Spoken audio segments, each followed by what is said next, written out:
नमस्कार बंधुरा शुरू करा जाक आजकेर स्पेशल क्लास। तो प्रथमे अंक होच्छे 4:13 होले 64 कत होबे। तो बंधुरा खूबই सहज, एखाने 4:13 के आमरा এইভাবে लिखते पारी 4/13, ताहले 64 कत होबे। आमरा यदि क्रस माल्टिप्लिकेशन करी ताहले कि पाबो 13 गुणित 64/4।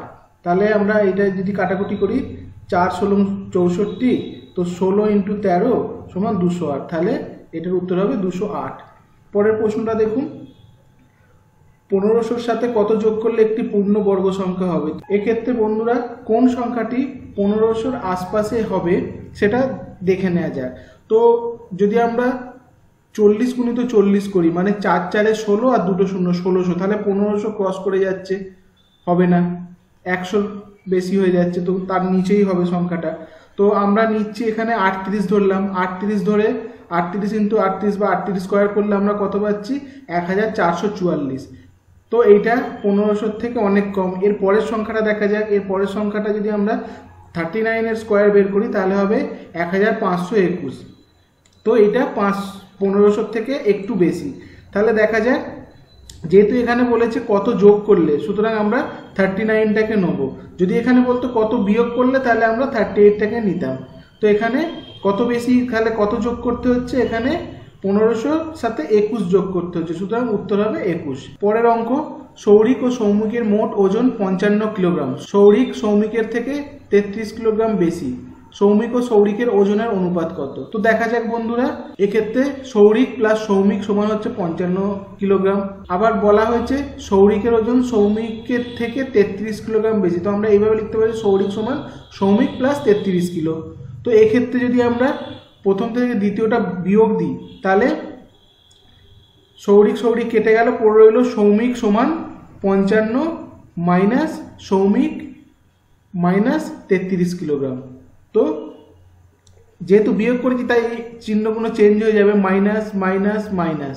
তো এখানে এইটা এলো। তো আমরা দেখছি বাঁদিকে পড়ে রইল সৌমিক, ডান দিকে 55 মাইনাস সৌমিক মাইনাস 33। তো সৌমিককে আমরা বাঁদিকে নিয়ে এলাম, 2 সৌমিক হয়ে গেল সমান, এটা 55 থেকে 33 বিয়োগ দিলে হয়ে গেল 22। তো সৌমিক সমান হয়ে গেল 11 কিলো। তাহলে একজনের ওজন আমরা পেয়ে গেলাম, অর্থাৎ দ্বিতীয় জনের ওজন 55 থেকে বাদ দিলে আমরা পেয়ে গেলাম 44 কিলো। এবার প্রশ্নতে কি বলেছে, সৌমিক ও সৌরিকের ওজনের অনুপাত।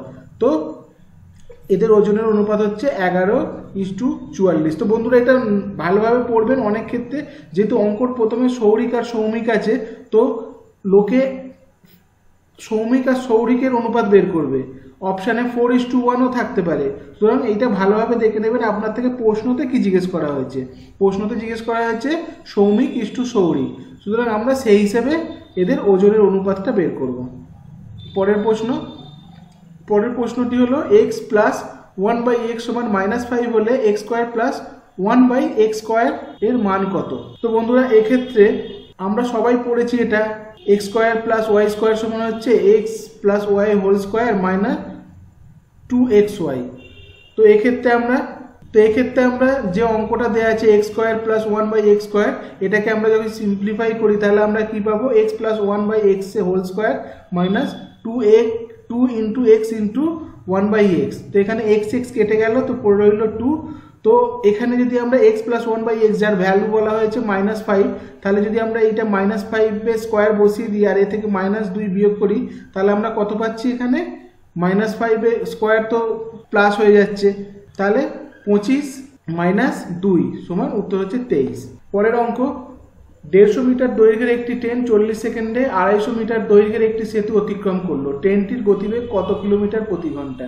তো বন্ধুরা এই অঙ্ক করার সাথে সাথে আমি আরও একবার ফর্মুলাটি রিভাইজ করে দিতে চাই। এখানে কিলোমিটার আওয়ার্স এবং মিটার সেকেন্ডের ব্যাপারটা, তো অনেক অঙ্কেতে কিলোমিটার ঘন্টা থাকে, অনেক অঙ্কতে মিটার সেকেন্ড থাকে। তো এই দুটোর চেঞ্জটা একটা আরেকবার জেনে নিন, ডিভিশন হয়ে যাবে। যারা জানেন না তাদের পক্ষে তো ভালো, নতুন করে জেনে নেবেন। তো দেখা যাক 1 কিলোমিটার আওয়ার্সটাকে আমরা কিভাবে মিটার প্রতি সেকেন্ড বের করব। তো আমরা জানি 1 কিলোমিটার সমান 1000 মিটার, আবার 1 ঘন্টা সমান 3600 সেকেন্ড। তাহলে 1000/3600 মানে 1 কিলোমিটার পার আওয়ার্সকে যদি আমরা সিম্পলিফাই করি তাহলে কি পাবো, 1000 মিটার/3600 সেকেন্ড। এটা যদি আমরা কাটাকুটি করি দুটো শূন্য কেটে দিলাম, এখানে দুটো শূন্য কেটে দিলাম, 5 দিয়ে ভাগ করে 2 দিয়ে ভাগ করে 5 হলো, এখানে 2 দিয়ে ভাগ করে 18 হলো, তাহলে 5-এর 18। তাহলে 1 কিলোমিটার পার আওয়ার্স আমরা কত পেলাম, সমান 5/18 মিটার পার সেকেন্ড। ঠিক একইভাবে যদি আপনার কাছে মিটার পার সেকেন্ডের অঙ্ক দেওয়া থাকে, সেটাকে যদি আপনি কিলোমিটার পার আওয়ার্স যে চেঞ্জ করতে চান, তাহলে আপনাকে 18/5 দিয়ে গুণ করতে হবে, এটা মনে রাখবেন। ঠিক আছে, এবার আসা যাক অঙ্কতে। অঙ্কর হিসেবে ট্রেনটা যখন সেতু অতিক্রম করবে 250 মিটার, তখন তার নিজের দৈর্ঘ্য অতিক্রম করবে। সুতরাং আমরা জানি স্পিড মানে কতটা দৈর্ঘ্য কত সময় অতিক্রম করলো। এক্ষেত্রে দৈর্ঘ্য হয়ে গেল 200 আর 1 300 আর 50 50 100 400 আর সময় কত নিচ্ছে 40 সেকেন্ড। তো কত হয়ে গেল, এখানে আমরা পেলাম 10 মিটার পার সেকেন্ড, কিন্তু আমাদের উত্তর কি চেয়েছে, কিলোমিটার প্রতি ঘন্টা। সুতরাং এটাকে আমরা কি করব, এটাকে আমরা 18/5 দিয়ে গুণ করব। তো 18/5 দিয়ে গুণ করে আমরা 5 দুগুণে 10, 2 18 দুগুণে 36, তো আমাদের উত্তর হবে 36 কিলোমিটার প্রতি ঘন্টা। পরের অঙ্কটা দেখা যাক। পরের অঙ্কতে বলা হয়েছে এ নল বি নলের 3 গুণ ক্ষমতা সম্পন্ন একটি খালি চৌবাচ্চা বি নল 12 ঘন্টায় জলপূর্ণ করে, একসঙ্গে দুটি নল কত ঘন্টায় খালি চৌবাচ্চা জলপূর্ণ করতে পারবে। তো এক্ষেত্রে এ নল বি নলের 3 গুণ ক্ষমতা সম্পন্ন। সুতরাং আমরা বলতে পারি বি নল যদি 12 ঘন্টায় জলপূর্ণ করে, তাহলে এ নল তার 3 গুণ তাড়াতাড়ি করতে পারবে, অর্থাৎ 4 ঘন্টায় করতে পারবে। এই অঙ্কটা আমরা এলসিএম পদ্ধতিতে সলভ করব। তো আমরা দুজনের যে সময় 12 ঘন্টা আর 4 ঘন্টা, এই দুটোর আমরা এলসিএম নেবো বা লসাগু নেবো, যা কিনা 12। এবার দেখা যাক এ চৌবাচ্চাটি পূর্ণ করে 4 ঘন্টায়, বি চৌবাচ্চাটি পূর্ণ করে 12 ঘন্টায়। তাহলে আমরা 12 যে নিলাম কার্য, সেই 12 কার্যটাকে আমরা বসিয়ে তাহলে দেখব কার কত কার্যক্ষমতা। তাহলে এ যদি 4 ঘন্টায় পূর্ণ করে, তাহলে এর কার্যক্ষমতা ঘন্টায় হচ্ছে 3, আর বি এর হচ্ছে 12/12 বা 12/12 সমান হচ্ছে 1। তাহলে এ আর বি এর 1 ঘন্টার কার্যক্ষমতা হচ্ছে 4। সুতরাং 12 ইউনিট কাজ করতে তাদের কত সময় লাগবে, তো 12/4 বা 3 ঘন্টায়। পরের অঙ্কটা দেখা যাক। দুটি সংখ্যার অনুপাত 4:5 এবং তাদের লসাগু 100, সংখ্যা দুটির যোগফল কত হবে। তো আমরা ধরি প্রথম অঙ্কটা 4, দ্বিতীয় অঙ্ক সংখ্যাটি 5। তাহলে 4 আর 5-এর আমরা যদি লসাগু বের করি, তাহলে কত হবে 20। তো এখানে 20 সমান বলা হয়েছে 100। তাহলে 20 যদি 100 হয়, তাহলে 4 কত হবে, 100/20 × 4, 100/20 × 4 সমান হচ্ছে 20। তাহলে 5 সমান কত হবে, দ্বিতীয় সংখ্যাটি আমরা যেটা ধরেছিলাম, 5 সমান হবে 100/20 × 5 সমান 25। তাহলে দুটোর যোগফল কত হবে, 20 + 25 সমান হচ্ছে 45। পরের অঙ্কটা দেখা যাক। প্রথমে কোনো লোকের বেতন 50% কমানো হলো, তারপর তার বেতন 50% বাড়ানো হলো। সেক্ষেত্রে তার বেতন শতকরা কত বাড়লো বা কমলো। তো ধরা যাক লোকটির বেতন 100 টাকা, প্রথমে 50% কমানো হলো, তারপর 50% বাড়ানো হলো। তো 100 টাকা ধরলে 50% যখন কম করলো, তখন হয়ে গেল 50, মানে 50% কম করে দিলে 50 হলো। তারপর 50% বাড়ালো, মানে 50-এর ওপর 50% যদি আমি বাড়াই, 50-এর 50% হচ্ছে 25। তাহলে 50 আর 25 75, তাহলে বাড়িয়ে কত হলো 75। তাহলে আগে কত ছিল, আগে ছিল 100, আগে কত ছিল, আগে ছিল 100, এখন কত হলো, এখন হলো 75। তাহলে পেমেন্ট কমলো, তাহলে কতটা কমলো না 25 টাকা কমলো। তো এক্ষেত্রে 100 টাকার হিসেবে আমরা যেহেতু কাজ করছি, তো আমরা সরাসরি বলতে পারি তার বেতন কমলো 25%। পরের অঙ্ক, একটি বাস ঘন্টায় 80 কিলোমিটার গতিবেগে 45 মিনিটে ও পরবর্তী ঘন্টায় 96 কিলোমিটার গতিবেগে 45 মিনিটে যাত্রা অতিক্রম করে। বাসটি কত কিলোমিটার দূরত্ব যাবে। তাহলে প্রথম 45 মিনিটে কত যায়, 60 মিনিটে যায় 80 কিলোমিটার, তাহলে 45 মিনিটে কত যায়, 80/60 গুণিত 45 সমান 60 কিলোমিটার। একইভাবে 60 মিনিটে যায় 96 কিলোমিটার, তো 1 মিনিটে যায় 96/60, 45 মিনিটে যায় 96/60 × 45 সমান 72 কিলোমিটার। তাহলে 45 মিনিট আর 45 মিনিট 90 মিনিট বা 1.5 ঘন্টায় কত যায়, 60 + 72 সমান 132 কিলোমিটার। পরের অঙ্কটা দেখা যাক বন্ধু। তার আগে একটু বলে দিই, আমরা পরীক্ষার আগে রিজনিং ও জেনারেল নলেজের ভিডিওগুলি একবার অবশ্যই দেখে নেবেন, এবং এই পরীক্ষা ছাড়াও বিভিন্ন পরীক্ষার জন্য এইগুলো আপনার বারবার কাজে আসবে। আর ভিডিওটি দেখার জন্য আপনাকে ধন্যবাদ জানাই আরেকবার। আর ভালো লাগলে এরকম উৎসাহ সাজেশন দিতে থাকবেন আর চ্যানেলটি সাবস্ক্রাইব করবেন। তো শুরু করা যাবে অঙ্ক। একটি যৌথ ব্যবসায় ABC 3500 টাকা লাভ করলো। যদি এ আর বি এর মূলধনের অনুপাত 5:2 হয় এবং বি ও সি এর মূলধনের অনুপাত 3:2 হয়, তাহলে এ ওই লাভের কত টাকা পাবে। তো বন্ধুরা খুবই সহজ, এখানে প্রথমে এখানে আলাদা আলাদা দেওয়া আছে এ আর বি এর অনুপাত আর বি আর সি এর অনুপাত। তো আমাদেরকে আগে এ বি আর সি এর অনুপাত বের করতে হবে। তো এখানে A B R B C দেওয়া আছে, সুতরাং এ বি সি কত হবে, এখানে আমরা A by B 5/2, B by C 3/2, তো ক্রস মাল্টিপ্লাই করে আমরা পাবো সি এর, এখানেও বি আছে এখানেও বি আছে, তো বি এর ভ্যালু আমরা সমান করে নেবো। এখানে 2কে 3 দিয়ে গুণ করে 6 হবে, এখানে 3কে 2 দিয়ে গুণ করে 6 হবে, সুতরাং একাকে তো গুণ করলে হবে না, আমরা 5কেও এখানে 3 দিয়ে গুণ করবো, 2কেও 3 দিয়ে গুণ করব। তাহলে 5কে গুণ করলে কত হচ্ছে 15, আর 2কে গুণ করলে কত হচ্ছে 6, সেরকম এখানে 2 দিয়ে গুণ করলে 6 হচ্ছে আর 4 হচ্ছে, সুতরাং এখানে বি আর বি কমন চলে এলো 6, সুতরাং এখানে 15, 6 আর 4, তো এটা হচ্ছে আমাদের অনুপাত। আমি এটা আলাদাভাবে ডিটেলসে বললাম না, কেননা এগুলো আপনারা জানেন এগুলো খুবই বেসিক অঙ্ক, ঠিক আছে। তাহলে আমরা পেয়ে গেলাম এবিসির অনুপাত। তাহলে এবিসির অনুপাত যদি আমরা পেয়ে যাই, তাহলে এ কত পাবে, এ পাবে টোটাল যেটা টাকাটা লাভ করলো সেটা থেকে এর অনুপাত কত, ইন্ডিভিজুয়াল অনুপাত হচ্ছে 15, আর টোটাল হচ্ছে 15 + 6 + 4 মানে হচ্ছে 10, 20, 25, তাহলে 3500 গুণিত 15/25 সমান হচ্ছে 2100 টাকা। পরের অঙ্ক, চক্রবৃদ্ধি সুদের হারে কিছু টাকা 2 বছরে 800 টাকা ও 3 বছরে 864 টাকা হলে সুদের হার কত। তো চক্রবৃদ্ধি সুদ মানে হচ্ছে কম্পাউন্ড ইন্টারেস্ট। তাহলে বন্ধুরা দেখা যাক 2 বছরের সুদ আর আসল কত, 800 টাকা, 3 বছরের সুদ আর আসল কত, 864 টাকা। তাহলে তৃতীয় বছরে শুধু সুদটা কত পেলাম আমরা, 864 থেকে 800 বাদ দিলে 64 টাকা, তাহলে এটা হচ্ছে তৃতীয় বছরের সুদ। তৃতীয় বছরের যে এই সুদটা, এটা কার ওপরে পেলাম আমরা, 800 টাকার ওপরে।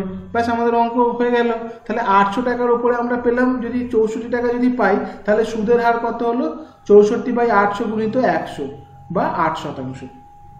পরের অঙ্ক, একটি শহরের জনসংখ্যা 1,80,000, প্রতি বছর জনসংখ্যা 10% হারে বাড়লে 2 বছর পর জনসংখ্যা কত হবে। তো এক্ষেত্রে জনসংখ্যা যে বৃদ্ধি হয় সেটা চক্রবৃদ্ধি সুদের মতোই বৃদ্ধি হয়। তো এই অঙ্কটা আমরা প্রথমে কি করতে পারি না, 1,80,000-এর ওপর 10% বের করে সেটা যোগ করলাম, যোগ করে যেটা আসবে তার উপরে আবার 10% ক্যালকুলেশন করে যেটা পেলাম সেটা অ্যাড করলাম, এভাবেও করতে পারি। বা 2 বছর, যেহেতু এখানে বলেছে 2 বছর পর কত হবে, তো 2 বছরের এই যে একটা এফেক্টিভ পার্সেন্টেজ হয়, এটা তো ডাইরেক্ট পার্সেন্টেজ 10% করে হচ্ছে, তো এফেক্টিভ একটা পার্সেন্টেজ 2 বছরে কত দাঁড়াবে সেটা বের করে নিলে একবারে আপনার অঙ্কটা বেরিয়ে যাবে। তো আজকে দেখা যাক সেই এফেক্টিভ পার্সেন্টেজটা। তো এফেক্টিভ পার্সেন্টেজ দিয়ে সলভ করতে গেলে প্রথম বছরের যে পার্সেন্টেজ প্লাস দ্বিতীয় বছরের পার্সেন্টেজ প্লাস প্রথম বছর ইন্টু দ্বিতীয় বছরের পার্সেন্টেজ বাই 100। তো এক্ষেত্রে প্রথম বছরেরও 10, দ্বিতীয় বছরেরও 10, তাহলে এখানে 10 করে আমরা যদি বসাই, 10 + 10 প্লাস 10 গুণিত 10/100, তো 10 গুণিত 10 মানে 100, 100/100 মানে 1, তো আমরা কি পেলাম, 10 10 20 প্লাস 1 21, তাই এফেক্টিভ পার্সেন্টেজ কত হয়ে গেল, 21%। তো সুতরাং আমরা 1,80,000-কে যদি 21% দিয়ে গুণ করি তো পেলাম 37,800। তো এটা যোগ করে দিলে আমরা কত পেয়ে গেলাম না, 2,17,800, এটাই আমাদের উত্তর। এই অঙ্কটা এই জন্য আমি এই পদ্ধতিতে দেখালাম, কেননা আপনি সুদ কষার অঙ্ক তো এইভাবে করলে অনেক আপনার ক্যালকুলেশন বাঁচবে। নাহলে আপনি যে চক্রবৃদ্ধি হারের যে ফর্মুলা আছে সেটা অ্যাপ্লাই করতে গেলে আপনার ভুল যাওয়ার চান্স প্রচুর থাকে। এইভাবে সলভ করতে গেলে আপনার তাড়াতাড়িও হবে এবং ভুলও যাবে না। ঠিক আছে, পরের অঙ্কটা দেখা যাক। পরের অঙ্কতে বলা হয়েছে মহামায়া ও গোলাপমোহিনী দুটি পৃথক বিদ্যালয়ে মোট ছাত্রছাত্রীর সংখ্যা 2,750। যদি মহামায়াতে 5% ছাত্রছাত্রী সংখ্যা বেড়ে মোট ছাত্রছাত্রীর সংখ্যা 2,825 হয়, তাহলে বিদ্যালয়গুলির পৃথকভাবে ছাত্রছাত্রীর সংখ্যা কত। এক্ষেত্রে দেখে নিই, দুটি বিদ্যালয়ের ছাত্রছাত্রীর সংখ্যা হচ্ছে 2,750, 5% বেড়ে কত হলো 2,825, তাহলে 5% যে বাড়লো সেটা যদি 2,825 হয় তাহলে কতটা বাড়লো। প্রথম আমরা দেখলাম 5% যে বাড়লো মহামায়াতে, কত বাড়লো না 2,825 থেকে আমরা 750 বাদ দিয়ে কত পেলাম 75, তাহলে 5% বাড়া মানে 75টা ছাত্রছাত্রী বাড়লো, তাহলে 100% বাড়া মানে কত বাড়লো, মানে পুরো ছাত্র সংখ্যা কত ওই স্কুলের, সেটা হলো 75/5% ইন্টু 100% সমান হচ্ছে 1500। তাহলে মহামায়ার ছাত্র সংখ্যা 1500 আমরা পেলাম। তাহলে গোলাম মোহিনীর কত ছাত্র হবে না, 2750 থেকে যদি আমরা বাদ দিই 1500, তাহলে পেলাম 1250। সুতরাং এইটা 5% বাড়ার আগে, 5% বাড়ার আগে ছাত্র সংখ্যা কত ছিল, একটায় মহামায়াতে ছিল 1500 এবং গোলাম মোহিনীতে ছিল 1250। পরের অঙ্ক বলেছে কোনো বৃত্তাকার মাঠের ব্যাসার্ধ 31.5 মিটার হলে মাঠটির পরিধি কত মিটার হবে। তো এখানে একটা বৃত্ত দেখতেই পাচ্ছেন, এটা হচ্ছে ব্যাসার্ধ, যেটাকে নর্মালি আমরা আর দিয়ে প্রকাশ করে থাকি, রেডিয়াস। আর এর পরিধিটা, বৃত্তের পরিধিটা বের করতে হবে। তো এখানে পরিধি যে ফর্মুলা, পরিধির যে ফর্মুলা সেটা হচ্ছে 2πr। এটা মনে রাখবেন, কেননা এইগুলো কিছু ফর্মুলা আছে আপনাকে মনে রাখতেই হবে। আর এখানে ব্যাসার্ধ কত দেওয়া আছে, ব্যাসার্ধ মানে আর এর ভ্যালু দেওয়া আছে 31.5। তাহলে আমরা 2πr বের করব। পায়ের ভ্যালু আমরা সবাই জানি 22/7, না জানলে মনে রেখে দিন 22/7। তাহলে এখানে 2πr এর ভ্যালু আমরা যদি বসাই, তাহলে 2 × 22/7 × 31.5। এটাকে যখন আমরা কাটাকুটি করব, 7 দিয়ে যখন কাটবো 31.5কে, তখন পেলাম 4.5। তাহলে আমরা কি পেলাম না 2 × 22 × 4.5 সমান হচ্ছে 198 মিটার। সুতরাং পরিধিটি, মাঠটির পরিধি হচ্ছে 198 মিটার। পরের অঙ্ক, একটি জামার দাম 1500 টাকা। জামাটির ওপর প্রথমে 40% ছাড় দেওয়া হলো এবং পরে আরও 60% ছাড় দেওয়া হলো। এখন জামাটির বিক্রয় মূল্য কত হবে। তো ধরা যাক জামাটির দাম 100 টাকা, প্রথমে ছাড় দেওয়া হলো 40%, তারপর দেওয়া হলো 60%। তো 100 টাকা থেকে আমরা যদি 40% ছাড় দিয়ে দিই, তাহলে কত পড়ে থাকে, 60 টাকা। এরপর 60-এর উপর আরও 60 ছাড় দিলাম, তাহলে 60% কীভাবে বের করব, 60-এর 10% হচ্ছে 6। তো 6 মানে হচ্ছে 10%, তাহলে 60%, 6 × 6 = 36। তাহলে 60 থেকে যখন আমরা 36 বাদ দেবো, 60 থেকে 30 বাদ দিলাম 30, আরও 6 বাদ দিলাম, তাহলে পড়ে রইল 24। তাহলে আগে ছিল 100 টাকা, এখন ছাড় দিয়ে ফাইনাল দাম কত হলো, 24 টাকা। তাহলে আগে দেখতে পাচ্ছি আমরা, যদি জামার দামটি হয় 1500 টাকা, তাহলে ছাড় দিয়ে বিক্রয় করলে কত হবে, 360 টাকা। এই অঙ্কটা আপনি ডাইরেক্ট 100 না ধরে 1500 দিয়েও করতে পারেন, একই ব্যাপার। ক্যালকুলেশনে সুবিধার জন্য আমি 100 ধরে করলাম। পরের অঙ্ক, শরীফ 10% চক্রবৃদ্ধি সুদের হারে কিছু টাকা 2 বছর ব্যাংকে রাখে এবং 2 বছর পরে 210 টাকা সুদ পায়। তাহলে সে কত টাকা রেখেছিল। এবার দেখা যাক, এই অঙ্কটা আমরা এফেক্টিভ পার্সেন্টেজ দিয়ে সলভ করব। প্রথম বছরে 10% বাড়ে, আবার দ্বিতীয়, যেহেতু 10% সুদ আর 2 বছরে রেখেছিল, তাহলে 10% করে বাড়ছে। তাহলে সূত্র অনুযায়ী কি, 10% + 10% + 10 × 10/100, সুতরাং 1, মানে টোটাল আমরা পাচ্ছি এখানে 21%। তাহলে এফেক্টিভ 2 বছরের এফেক্টিভ পার্সেন্টেজ কত হচ্ছে, 21%। এটা যদি 3 বছরের থাকতো, তাহলে আপনার 21 বের করে আবার +10 আপনাকে করতে হতো। তাহলে এই প্রথম বছরের জায়গায় 21 হতো, দ্বিতীয় বছরের জায়গায় 10 করতে হতো, এখানে গুণ হতো 21 × 10/100, এরকম করে বেরিয়ে যেত। তো যাই হোক, এখানে 2 বছর দেওয়া আছে, তো আমরা কত পেলাম, 21%। তাহলে 21 টাকা সুদ হয় কত টাকার, 100 টাকা। 100 টাকার যেহেতু আমরা এফেক্টিভ সুদ বের করলাম 21%, তাহলে 21 টাকা কত টাকার ওপর সুদ পাই, 100 টাকায়। তাহলে 210 টাকা কত টাকায় পাই, এখানে যদি আমরা দেখি, তাহলে 210 টাকার সুদ হয় 100/21 × 210 = 1000 টাকা। তো আমার এই লাইনটা করার দরকারই নেই, এখানে 210 আপনার দিয়েছে, তাহলে 21কে যদি কত গুণ হচ্ছে 210, 10 গুণ, তাহলে 110 গুণ কত, 1000, তাহলে ডাইরেক্ট আপনার উত্তর চলে আসবে। পরের অঙ্ক দেখা যাক, 160 টাকা কেজি ও 200 টাকা কেজি দরে 2 প্রকার চা 2:3 অনুপাতে মিশিয়ে বিক্রি করলে প্রতি কেজি চায়ের দাম কত টাকা হবে। তো ধরা যাক প্রথম চা 2 কিলো ও দ্বিতীয় চা 3 কিলো মেশানো হলো, তাহলে ওই একই হিসেবে 2 কিলো চায়ের দাম কত, 2 × 160 = 320 টাকা, আর দ্বিতীয়টা হচ্ছে 3 কিলো × 200 টাকা মানে 600 টাকা। তাহলে আমরা যদি যোগ করি, 2 আর 3 5 কিলো মিশ্রিত চায়ের দাম কত হচ্ছে, 320 আর 600 920 টাকা। তাহলে 1 কিলোর কত হবে 920 ডিভাইডেড বাই 5 সমান হচ্ছে 184 টাকা। তাহলে এইটা একটা পদ্ধতিতে করতে পারেন বা আপনি অ্যালিগেশন পদ্ধতিতেও করতে পারেন। অ্যালিগেশন ওই অঙ্কটা ছোট ছিল বলে আপনার ক্যালকুলেশনের প্রবলেম হয়নি, কিন্তু বড় অঙ্ক হলে ভুল যাওয়ার চান্স থাকে, সেক্ষেত্রে অ্যালিগেশন করলে আপনার ভুল যাওয়ার চান্স আরও কম থাকে।